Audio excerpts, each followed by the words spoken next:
I like to consider outsiders because I was an outsider once. I think all of us were outsiders at some point. I remember walking into VCC when we were meeting at the community center. I had just moved back to Brownwood after living in San Antonio for 2 years, just gotten married to Anthony. Um, all my college friends had pretty much moved off. I didn't know anybody. And we walked into church, and I was already like, I love Anthony, but I don't want to be in this dang town.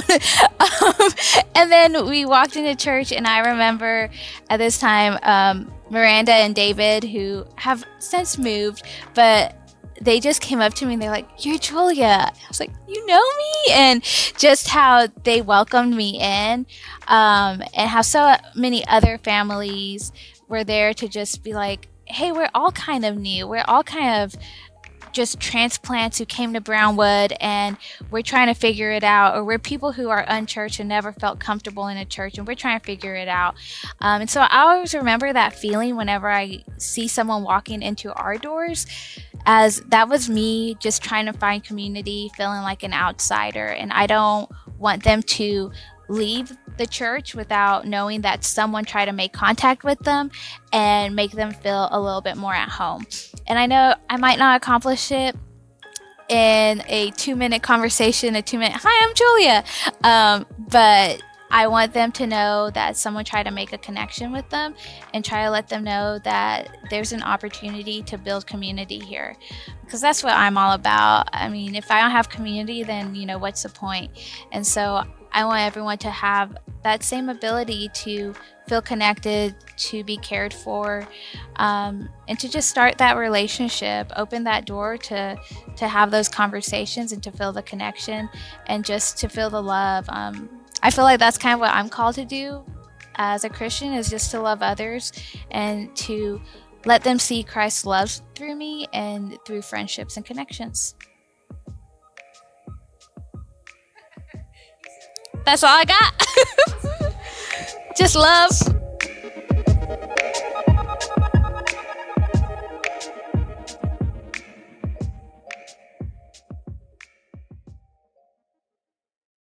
Yeah, yeah, yeah. If you don't know Julia, that is 1,020% her heart. I've got a quick story about Julia, actually, if you guys don't mind me telling. So, see, here's the deal. I get up here and preach a solid message, and Scotty's like, "You let everybody out 15 minutes early." And I'm like, "You're not here, Scotty. I do what I want." But now he's here today, so I'm going to make it last a little longer. But anyways, this story has nothing to do with what we're about to talk about. It's just funny, all right? So I'm at Julia at Howard Payne. Sting 'em. We're undefeated. Got to throw that stinger in the air right now because we might not remain undefeated very long, but we love it. We love to see it. You know what I'm saying? And so Julia was my RA when I was a freshman, and that means she was my hall mom. All right? She said, "Yup." And freshman KV, she just didn't have her life together very well, and I like to play a lot of pranks. And so I convinced this girl, her name was Samantha, and I said, "Sam, you gotta go up to Julia and convince her you're having roommate problems." And she was like, "What are you gonna do?" "I'm gonna scare her." All right. So I hide like in Vita, which is our girls' residence hall at Howard Payne. They didn't have closet doors. So like we would put like, what are those things called? Like sheets or like curtains. That's the word I'm looking for, okay? We would put curtains over them so you couldn't see the mess in the closet. You know what I'm saying? And so I'm hiding behind the curtains of her closet. And my friend Sam, I hear her in the hallway. She's like, "Man, Julia, I really need to talk to you. I'm having some roommate issues." And I'm just like trying not to die laugh, right? So they come into the room and Sam is just making up this whole bunch of crap about her and her roommate. It's not true whatsoever.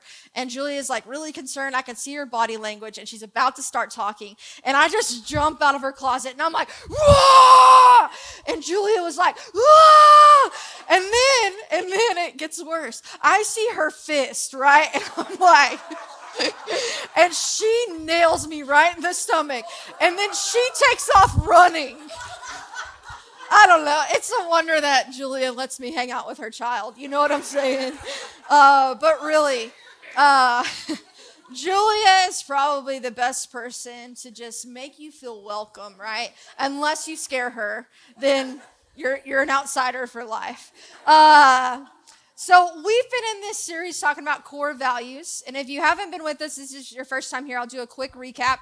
These are our core values that we at Brownwood Community Church want to embody to everyone, right? You have your own family core values at home. Maybe you have core values in and of yourself. But these are core values that we as a church are going to stick to. All right? There's no question involved. This is what we're going to do. The first core value that we have is seek God. Basically, whatever decision that we're going to be making, we're going to be praying about it, all right? And that's pretty good if we're going to be leading people to Jesus. You know what I'm saying? We should probably pray, right? Our second core value is called be real, all right? I air out my dirty laundry up here all the time, but we want to be real. A lot of churches kind of make us feel like we have to be perfect. We at Brownwood Community Church, that's not really how we roll. Like we're going to feel, we're going to be emotional, we're going to be real and have bad days, and we're going to embody that as a core value. Our third core value, does anyone remember what it was last week? What was it, Billiam? What you got? Yes, sir. Yes, A+ for Billiam today. Connect often, which means that we're going to be sure if you're new here and nobody has come up to you and been like, we're going to connect later, or we're going to get your information, or we're going to hang out later. That's who we are. That's what we want you to experience at Brownwood Community Church. And today we're going to be talking about considering outsiders. I told my roommate, Katie, who was just up here belting it, right? She sang so well today. Everybody did. But I told her, I was like, I'm doing the consider outsiders one. And she was like, that's really good for you. And I was like, what does that mean? Like, what are you trying to say? And she tried to smooth it over, like, you're really good at connecting with people. And I was like, you think I'm an outsider, right? And she was like, no. And I was like, okay. All right. But that leads us to my first question here. Have you ever felt like you're an outsider? Maybe we could probably all raise our hand and say, heck yeah. We've all been in a situation where we feel like an outsider. Right? 99% of the time, I'm wearing a visor, and nobody wears visors anymore unless you coach football. And I'm just like, I don't do that. I just like to wear my Alabama visor. They lost this weekend. It's not about football. It's about softball for me. I don't want to talk about it, okay? But there have been other times I felt like an outsider too. Like in college, I went to this church for 3.5 years, and I don't think I met anyone. Ooh, right? It wasn't this church. Sorry, I got friends here, right? Because I'm weird and other people are weird too, right? But feeling like an outsider is the worst feeling. More importantly, worse feeling like an outsider in church is even a more worse feeling. I'm not sure if that sentence makes sense, but it's terrible, right? What clothes do you have to wear? I'm not about to wear a dress. Boy, howdy. It's not going to happen. All right. I like to wear my Vans. What do you wear? What do you say? I've been to those churches where they're like, stand up and greet one another. And I'm like, okay. We don't do that here. It's the worst feeling in the world. And when we say that we're going to consider outsiders at Brownwood Community Church, it means that every decision that we make, we're going to have new people in mind. Like literally on Tuesday, we had our pastor meeting, and I asked Scotty a question about changing something for kids ministry, and he was like, well, what if that's their first time here? I was like, I didn't think about that. Sorry, my bad. Am I preaching on this on Sunday? Yep. Every decision that we make here is thinking about outsiders and thinking about, it's not about what others perceive of us, but we don't want people walking in here thinking this is the absolute worst place I've ever been in my entire life, because we've all been there, right? So what do we mean by consider outsiders? We're not talking about aliens, though we could. What do we mean by that? We don't want to assume everyone's already on the same page, right? I just barely started my Christian walk, all right? So when new people walk in the door, I don't automatically assume that they're super great at this whole Jesus thing, right? But we as Christians, if you've been in the church or you've been a Christian for a while, we as Christians expect non-Christians to act like Christians. It's kind of bad that we do that, right? We expect brand new people that have never seen, never met, maybe they've had an experience with Jesus, maybe it was a terrible experience. We automatically expect them to look like us and act like us and talk about theology and talk about all those things that sometimes I don't even understand. So a few years ago, we did this series about belonging. We like to talk a lot about belonging here. It's one of my favorite reasons that I come to this church, because we want everyone to belong. But Scotty said this: people need to belong before they believe. And I'm going to tell you, man, that is our youth ministry motto, right? 90% of what we do in youth has nothing to do with Jesus. Well, you're getting ready to fire me right now, right? But man, it's not really about that. Man, I got to build relationships with these people before I ever introduce the gospel. And you're probably thinking, that's kind of backwards to think about it that way. Yeah, it is. But man, if I just start preaching the gospel, these teenagers are going to be looking at me like you guys are looking at me like right now, like, what are you saying? You ever been in a room of judgmental teenagers? I teach 7th grade. It's judgment all the time. Right? So what we do in youth is we hang out together. What they need from me is for me to show up to their football game and their basketball games. What they need from me is to talk about what college they're about to choose, because I got a group of senior girls, they have no idea where they're going, and I'm just like, Howard Payne, sting them, you know what I'm saying? I try, you know. What they need from me is to talk about how terrible their lives are sometimes and how mean and cruel girls can be. I don't know what they talk about in boys' small group, and I don't think I want to know. Right? But these are some of the things that my girls need from me. So we do that. We talk a lot. And then you know what happens? As we begin to build that relationship, guess who comes walking in? Jesus. Jesus. And that's what we want to do here. Now, it's a little bit different here. We're not going to split you up in small groups and say, discuss with your friends here. But that's kind of our motto. You know, that's why we have those family fun nights. Because we just want to get to know you. Because you're not going to understand who Jesus is until we form a relationship with you. So that's where we're going to head today. How do we at BCC consider outsiders? Well, step number 1. You know I like to do steps, right? We look for them. We look for outsiders, right? Bob Goff wrote this: Jesus spent his whole life engaging the people most of us spend our whole lives trying to avoid. Oh, it hurts, doesn't it? It hurts today. You didn't come prepared for this one, right? Jesus spent his whole life engaging the people most of us spend our whole lives trying to avoid. So I want to piggyback off of that today, and we're gonna read this story, and it's real short, it's real awesome, about Matthew and how Matthew became a disciple. All right, so it's going to be in the book of Mark, and that's where we're going to begin today. Mark chapter 2, verse 13 and 14 says, Mark wrote, "Then Jesus went out to the lakeshore again and taught the crowds that were coming towards him. As he walked along, he saw Levi," all right, he will eventually be named Matthew, "sitting at his tax collector booth." How do we find outsiders? We look for them. I love Jesus a lot. He's real good to me. But one of the things that I always admire about him is that he's very observant. And he's always looking for people. It's like he knows where to look for people that need him, right? He said, "Follow me and be my disciple." So Levi, Matthew, got up and followed him. Simple as that. Easy peasy. Later, Levi, Matthew, invited Jesus and his disciples to his home as dinner guests, along with many tax collectors and other disreputable sinners. There were many of these kind among Jesus' followers. Excellent. I fit right in, man. Welcome aboard. All right. I love that parentheses. There were many of these. Right? So Matthew, this tax collector, he's like lower than the rest of the sinners, because they call out tax collectors and then they put the rest of the sinners in this one box. But if you a tax collector, you badder than all bad. All right? And he invites Jesus to his home.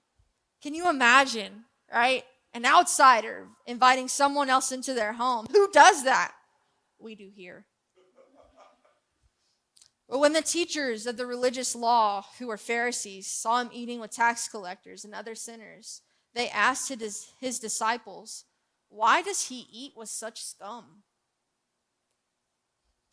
Golly, right? When Jesus heard this, he told them, healthy people, they don't need a doctor. Sick people do. I have come to call those that think, they have not come to call those that think they are righteous, but those who know they are sinners. I just imagine Jesus with like his mic and just dropping it. I wish I had one just to drop right here. Like, dang, man.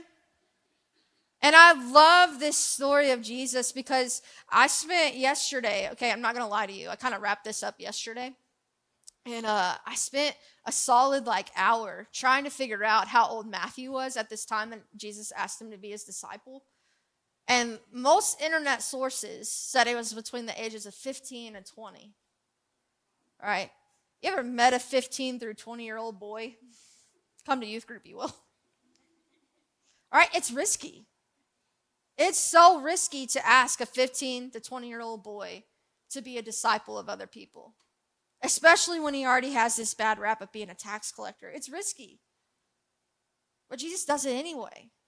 I don't understand that. I think it's super rad, but he just goes and finds these like terrible, like these are not good people, and Jesus is like, I see you and I want you. I love that because he said it to me too. And what's cool about this is this story is very similar to mine. At 23, my spiritual life was in the drain. I just moved back from Fort Stockton. Fort Stockton will suck the life out of you if you're 22 and single, and you don't have any friends, and you don't have a church. And so I moved back here, and I moved in with my roommate, Katie. She's my best friend. And she says to me, we're going to church. And I was like, no, we're not. And she's like, no, you're going. And I was like, no, I'm not. And we lived on Monterey Street, which was maybe a block away from First United Methodist Church. So she was like, we're going and we're walking. And I was like, okay. So we went and I loved it, of course. Right? Scotty was preaching. And for the first time in my life, it was like sermon made sense in my brain, right? Scotty preaches in a way that makes it click, that makes all the loose pieces come together for me, right? And so we started going every week. And then one day, Katie was sick. She had a migraine. So I went to church by myself. God bless America, right? And I walk in, and Scotty is resigning from First United Methodist Church. And let me tell you, I have some church trauma. All right, when I was in college, I was super close to this one pastor, and he just up and left, and I was done after that. I was like, forget this. 3.5 years I spent with this dude, and he just left. So then Scotty was up there doing the same dang thing. And I got so mad, and I got so angry, and I was like, I'm never doing this church thing again. And then Scotty calls and says he wants to have dinner. And we went to Prima Pasta, and I ordered the largest plate of spaghetti, and I was so stinking angry I didn't eat one bite of it. And he said to me, I want you and Katie to come help me plant this new church. I was like, okay. As long as you're not leaving, I'm fine. And that's risky because 23-year-old KV needed some help, needed some guidance, and needed some mentorship. And I feel like that's what Jesus was doing with all these young disciples. And he did it over dinner. And Scotty invited me into his life over dinner. And my life has never been the same. Look for outsiders. They're all around us. They're in this room right now. There's people in here that have never been to this church before, that are hurting, that are sick, that need help. Look for them. Love them. How do you look for them? Look for the ones that are hurting. Man, if you were crying in worship this morning, you're probably hurting in some way, right? Look for them. Look for the teenagers. Look for them. If we want to consider outsiders, we got to look for them first. But I added a smiley face so that didn't seem so harsh. Because I'm petty. How do we consider outsiders at BCC? You're going to get tired of me asking this today. All right. We have no boundaries. My counselor friends in here are like, this is terrible advice. Let me just hold on, just pause, take a time out, okay? Don't hate me yet, Susie, all right? Because here's the thing, we as church people often act like sin is contagious. And if we get around people that are sinning, we're suddenly going to catch the sin, and we can't do that. Bro, how do we expect people to get saved if we're not going to hang out with sinners? I know. Come on. We can't love so-and-so because blank. Because they don't live like us. Because they're gay. Because they cheated on their wife. They cheated on their husband. Because they hurt me and now I can't even look at them. Because you fill in the blank. Why can't you love them? Why? Because here's what I know, and this is what I read over and over again. Jesus' love for people has absolutely no boundaries. It did not matter what people were going through. If you were a woman in that time period, you had absolutely nothing. And Jesus said, I see you and I love you. If you were a child, man, all those disciples, man, they were like, get these children away from us. That's what I would have been doing. I'm not going to lie about it. I don't know what to do with them. Give me the teenagers, all right? And Jesus is like, no, let them come to me. Man, he healed people with leprosy. You got to get close to people if you're going to heal them. He was close to the people fighting off demons that had demons within them.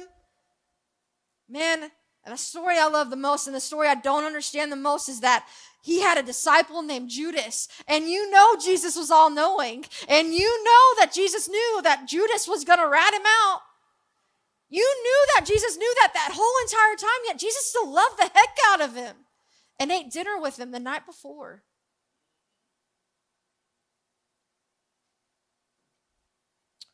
Somehow along the way, our love began to have some stipulations. And that's where those boundaries came in, because we have to have boundaries with our love because we might get hurt. It hurts. But what if Jesus would have said no? He didn't want to do it. He didn't want to forgive us. He didn't want to save us. You ever thought about that? Man, how sucky life would have been, right? I just want to point out this verse one more time. When Jesus heard this, he told them, healthy people don't need a doctor, sick people do. And that's what we need to do with our outsiders, man. They're all around us. This whole entire neighborhood around us. I have not met one of them. Some of them have called the cops on us. All right? I don't know, because our music is way too loud. But it's so dang good, right? And I don't know a single one of them that come to our church. Healthy people don't need a doctor. Sick people do. I have come to call not those that think they are righteous, but those who know they are sinners. Let's not be righteous. Let's go to the outsiders. I got one more step. You still with me? We good? We all goody in the hoodie? I'm not hurting too bad here? All right. How do we at BCC consider outsiders? I know, right? You got no idea. We introduce them to Jesus. But we can't get to this step if we don't do the first two steps. We can't get here without doing the first two. And when I read the Bible, I notice one thing about you. I've noticed a lot of things, but Jesus is incredibly consistent. Every time he meets someone on the road that's hurting, that's an outsider, that's in pain, every single time he heals them. And every single time that person goes and tells other people what's going down. What if that began to happen at Brownwood Community Church? That we were such a healthy church and we loved so well that people started telling their other friends. And you know what? It's already happening. Because we didn't look like this a year ago. We had a pandemic, right? But we have new friends here. So we must be doing something right. I'm not here to criticize. I think we're doing a lot of things right here at Brownwood Community Church. I'm just here as a reminder to be consistent. Because sometimes introducing people to Jesus is buying them a meal. Scotty would hate me if I didn't mention helping people to Jesus is having a beer with them. I'll drink root beer. All right. My favorite way to introduce people to Jesus is play softball. I play on a city league here, And I don't say a lot. I just really love to play. I think it's fun. It's a great way for me to relieve stress. But someday I hope they ask me about my life, because these people are outsiders too. They're outsiders too. My other favorite way is teaching history. Man, I hope that at some point my kids see that my life is different. Yeah, I dress up silly on Thursdays. It's the best part of my day. But you know why I do that? Because the joy of the Lord, man. It's because of what God's done for me. And I hope that my kids can see that I'm different. Be consistent. Consider outsiders. How do we do that? You look for them. Scotty saw me. Thank God. I know Jesus saved me, but Scotty helped. Praise Jesus for that. Look for them. They're everywhere. You ever been to Walmart? Yeah, I'm there in my PJs sometimes too.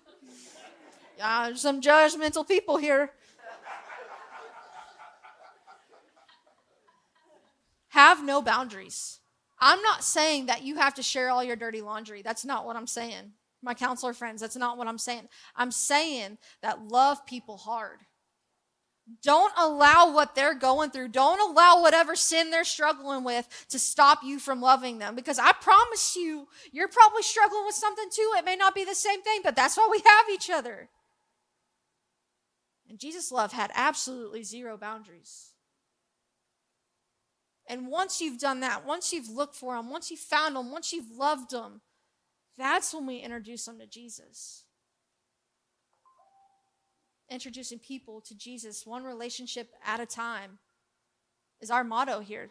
That's what we stand by. And sometimes introducing them to Jesus is messy. Sometimes it's at a restaurant. Sometimes it's eating Billiam's pancakes and they're good. Sometimes it's being outside and me wanting to cuss because I can't hit, but I say Bob Saget because I'm, because I'm a witness. You know what I'm saying? Consider outsiders because they're here and they need our help. And they're missing out. They're missing out on this. They're missing out on family. They're missing out on Jesus, the best part of Jesus.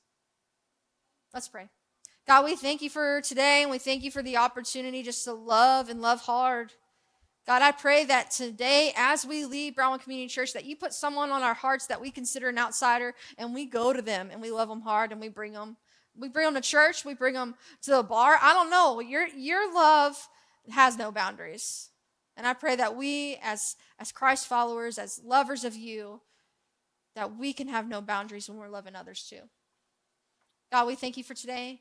We love you. In Jesus' name, amen. It's still early, homies. I don't know what I'm saying. Y'all get out of here. Have a good day. We love you. If you need anything, don't hesitate to reach out.